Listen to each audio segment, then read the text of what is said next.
Well, Howard, welcome as we arrived at the story of King David and Goliath, the story that probably most people, even if they're not Christians, know something about, the old adage that you can defeat your Goliaths, take on the challenges. Well, as we'll see, that there is far more to the story than that. And in fact, we're going to spend a week in the story of King David because it's an amazing story looking at David versus Goliath. And we'll see that it is really a story of God versus the pagan gods. And it's a story that I think we can get a lot out of ourselves. The history of King David is wrapped up in this Goliath story because it's how he came into prominence within the nation of Israel in terms of being a warrior. Previously, as we know, he was a man anointed to be the next king, but the only skill we think he's got at this point is a good shepherd, and maybe he can play the lyre as well. But now we figure out he's a brave warrior, a man who can lead from the front. And this is really what the first couple of verses are about.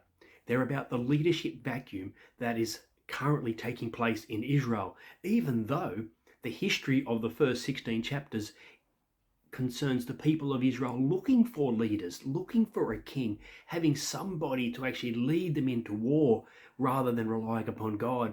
So I'm going to pause now. The first couple of verses will come up and then we'll come back and look at the background information that really sets the scene for this epic tale. 1 Samuel 17, beginning at verse 1 through to the end of verse 3. Now the Philistines gathered their forces for war and assembled at Socoh in Judah. They pitched camp at Ephesdammim, between Socoh and Azekah. Saul and the Israelites assembled and camped in the valley of Elah, and drew up their battle line to meet the Philistines. The Philistines occupied one hill, and the Israelites another, with the valley between them. Well, like all epic tales, it's set within a overarching scene. This is just one small fragment story within the world of dispute that is happening around that time between the nation of Israel and the Philistines, or the nation of Philistia. And over the last 400 or 500 years, these two groups of peoples have been at loggerheads one another. It's like the 1,000 Years' War.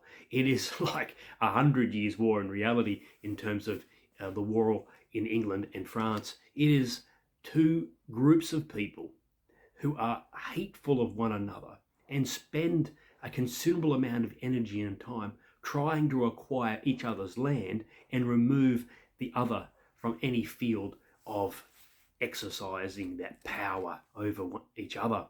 And so the first verse sets the scene. But if you've had a chance to read the previous couple of chapters, you may know that Philistia and Israel have been at loggerheads, and this is the scene that is set for us within 1 Samuel 17. You can see there right at the first verse. Now the Philistines gathered their forces for war and assembled at Socoh in Judah. Now that's an important idea because we heard way back in chapter 8, if you follow through in the history of King Saul, that one of the reasons he was chosen as the new king was his ability to stand up against the Philistines, of which early on he failed abysmally. And we even have the case early on in 1 Samuel where the Philistines are defeated by God without any help of the Israelites. And this came after the Philistines had defeated God's people because of idolatry and a lack of care regarding the Ark of the Covenant. But because God's glory could not be given to the Philistines, they suffered as a consequence. And so there is this great toing and froing between the people of Philistia and Israel. And the place names can often give that away as well. Here we have Socoh in Judah. They pitched their camp at Ephesdammim, between Socoh and Azekah. So what this is the furthest from Philistia and into the Israelite territory that the Philistines have came in the recent memory within the life of Israel. There had been this toing and froing, battles and taking each other's lands on the edge and the periphery. And sadly, the lack of leadership by King Saul has given the people of Philistia a bit of a Dutch courage to move forward into the borders of Judah and test the resolve and leadership of Saul. knowing that that is why he was chosen to be the leader, but knowing that since that time of choosing, he sadly has displayed a lack of courage. In ancient warfare, occasionally a champion was chosen rather than the whole battle having to lead to the killing of half the workforce and farmers. And you would choose a battle, and then a contract was drawn up regarding the spoils if the champion lost. The champion of Israel was supposed to be Saul, a man who led God's people. But as you can see here, everything he does is in the passive. Not so with Goliath and David. Saul is gathered. Saul is there, but he is not organizing the army. In fact, the Philistines have gathered their army. Saul just seems to be looking on, waiting for something to materialize that would lead him to victory. But he is not the leader that God has wanted. And so the verse continues. Saul and the Israelites assembled and camped in the valley of Elah and drew their battle line to meet the Philistines. Again, a passive way. They're on the defensive. He doesn't trust God.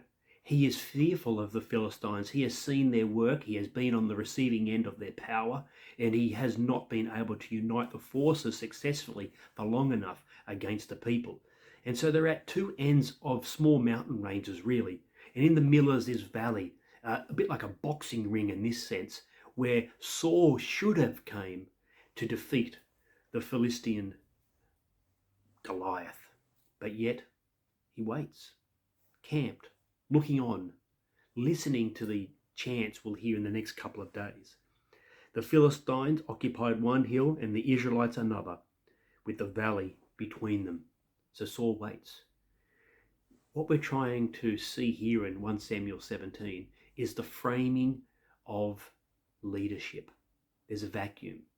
We know from the previous text that Saul's troubled, the Lord has left him. He is a man not after God's own heart, but after his own, and fear has gripped him. When we search for leadership outside of God's people, where we search for leadership based upon height like Saul, or good looks like Saul, or like Eliab, we always find the wrong leaders. Leadership, as we'll discover, is found in Jesus Christ and in those who trust in him. Implement God's will, God's purpose, trust in him, and the leadership you'll be given will be the right type of leadership, a leadership of God's people with God's help for God's purposes. Amen.